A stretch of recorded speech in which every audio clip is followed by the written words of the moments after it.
Hello everyone, welcome back to my YouTube channel Nawaz study. So friends, आज का class होने वाला है हिस्ट्री सब्जेक्ट से। तो क्लास शुरू करने से पहले सबसे पहले आपको बता दें कि ये जो हिस्ट्री का सब्जेक्ट है इसका एक क्लास पहले भी करवा चुके हैं और ये क्लास दूसरा होने वाला है। तो अभी भी चैप्टर 1 ही में क्लास करवा रहे हैं, यूरोप में राष्ट्रवाद। तो इसमें बहुत सारे क्वेश्चन हैं जो रह गए थे, तो कुछ पिछले क्लास में करवाए हैं और कुछ क्वेश्चंस को इस क्लास में करवाने वाले हैं। तो अभी तक आप इससे पहले वाले क्लास को नहीं देखे हैं तो आप यूट्यूब चैनल पे जाकर प्लेलिस्ट में देख सकते हैं। तो जैसा कि आपको बिहार बोर्ड मैट्रिक एग्ज़ाम देना है 2025 में, तो आप एग्ज़ाम की तैयारी करने के लिए अभी से शुरू कर दें तो आप एग्ज़ाम में अच्छे नंबर ला सकते हैं। आपको इस यूट्यूब चैनल पर सिर्फ class 10 geography, history, chemistry, biology और फिजिक्स मतलब सारे सब्जेक्ट का ऑब्जेक्टिव टाइप क्वेश्चंस का क्लास मिलने वाले हैं। तो आप इस यूट्यूब चैनल पर पहली बार आए हैं तो सबसे पहले इस चैनल को सब्सक्राइब कर लें, क्योंकि जब भी क्लास का वीडियो अपलोड करूं तो आप तक सबसे पहले पहुंचे। तो आप इस क्लास में लास्ट तक बने रहें। तो चलिए शुरू करते हैं आज का क्लास। सो फ्रेंड्स, ये रहा आज का पहला क्वेश्चन 16 नंबर। तो इससे पहले वाले क्लास में 15 क्वेश्चन करवा चुके हैं और इसमें बहुत सारे क्वेश्चन थे, तो बाकी का क्वेश्चन इस क्लास में करवाने वाले हैं। और अगर इस क्लास में पूरा क्वेश्चंस को नहीं करवा पाए तो एक और क्लास लेकर के आ जाएंगे। तो क्वेश्चन है आज का, यूरोपीय सभ्यता का पालना किसे कहा जाता था? इटली को, फ्रांस को, इंग्लैंड को और यूनान को। तो इस क्वेश्चन का राइट आंसर है यूनान को।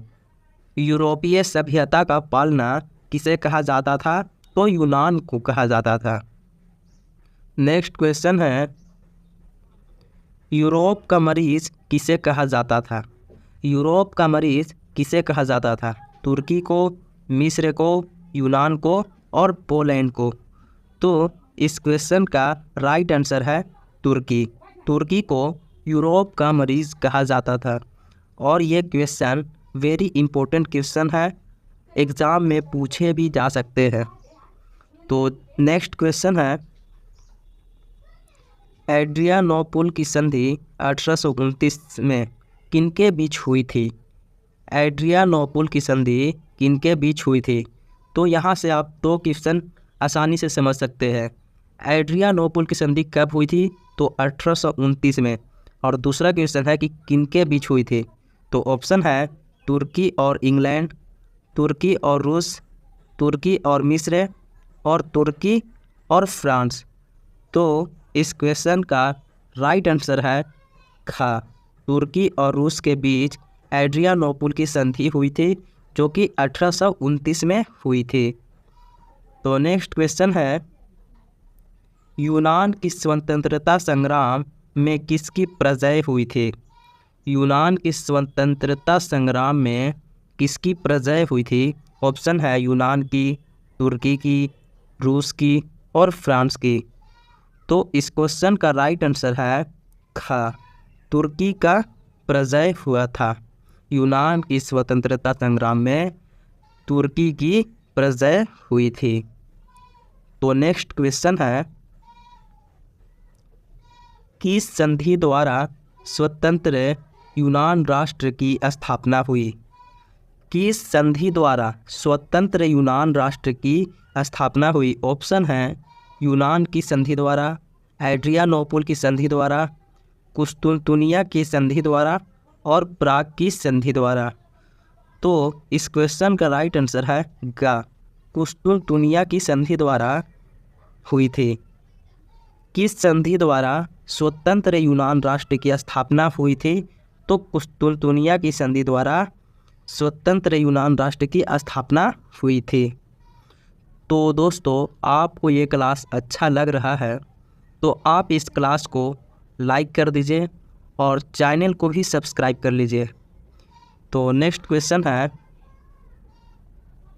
1830 की क्रांति के बाद फ्रांस में किस प्रकार का शासन स्थापित हुआ? 1830 की क्रांति के बाद फ्रांस में किस प्रकार का शासन स्थापित हुआ? ऑप्शन है संघीय शासन व्यवस्था का, संवैधानिक राजतंत्र का, निरंकुश राजतंत्र का और गणराज्य का। तो इस क्वेश्चन का राइट आंसर है संवैधानिक राजतंत्र का। 1830 की क्रांति के बाद फ्रांस में किस प्रकार का शासन स्थापित हुआ? तो संवैधानिक राजतंत्र का शासन स्थापित हुआ। नेक्स्ट क्वेश्चन है इटली और जर्मनी के एकीकरण का विरोधी कौन था? इटली और जर्मनी के एकीकरण का विरोधी कौन था? ऑप्शन है ऑस्ट्रिया, फ्रांस, ब्रिटेन, रूस। तो इस क्वेश्चन का राइट आंसर है ऑस्ट्रिया। इटली और जर्मनी के एकीकरण का विरोधी ऑस्ट्रिया था। नेक्स्ट क्वेश्चन है काउंट काउर को विक्टर इमैनुअल ने किस पद पर नियुक्त किया था? काउंट काउर को विक्टर इमैनुअल ने किस पद पर नियुक्त किया था? सेनापति, फ्रांस में राजदूत, प्रमुख न्यायाधीश और प्रधानमंत्री। तो इस क्वेश्चन का राइट आंसर है प्रधानमंत्री। काउंट काउर को विक्टर इमैनुअल ने प्रधानमंत्री के पद पर नियुक्त किया था। नेक्स्ट क्वेश्चन है यंग इटली की स्थापना किसने की थी? यंग इटली की स्थापना किसने की थी?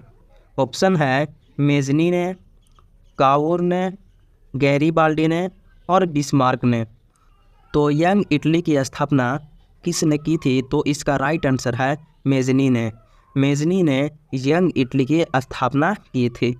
तो ये सब यहाँ पे जितने भी क्वेश्चन अभी आ रहे हैं ये सारे इम्पोर्टेंट क्वेश्चन हैं, कई बार एग्ज़ाम में पूछे भी जा चुके हैं और उम्मीद है कि ये सब भी क्वेश्चन आपके एग्ज़ाम में देखने को ज़रूर मिल सकते हैं।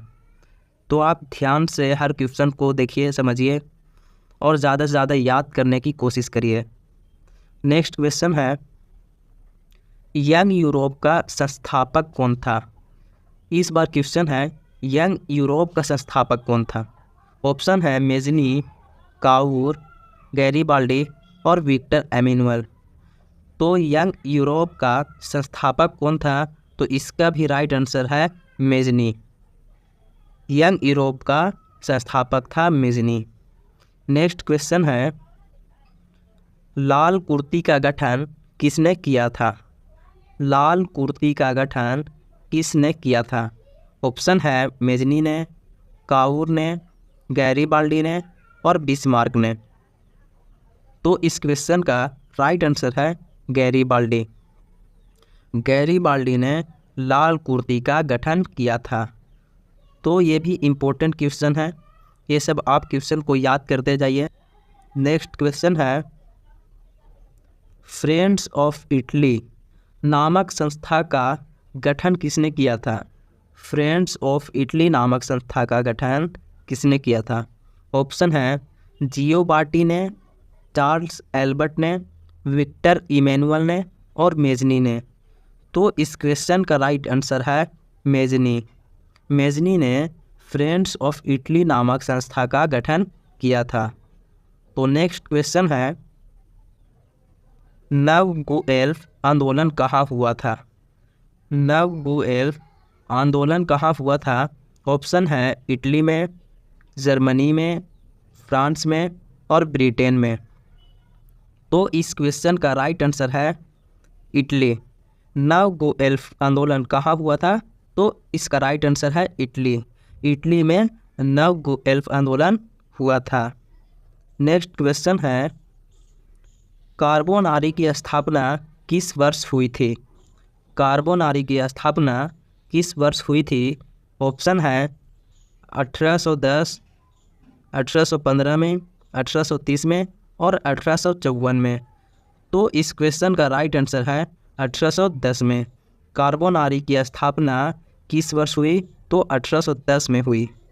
नेक्स्ट क्वेश्चन है और इस क्लास को इसी क्वेश्चन से एंड करते हैं क्योंकि क्लास ज़्यादा लंबा हो जाएगा।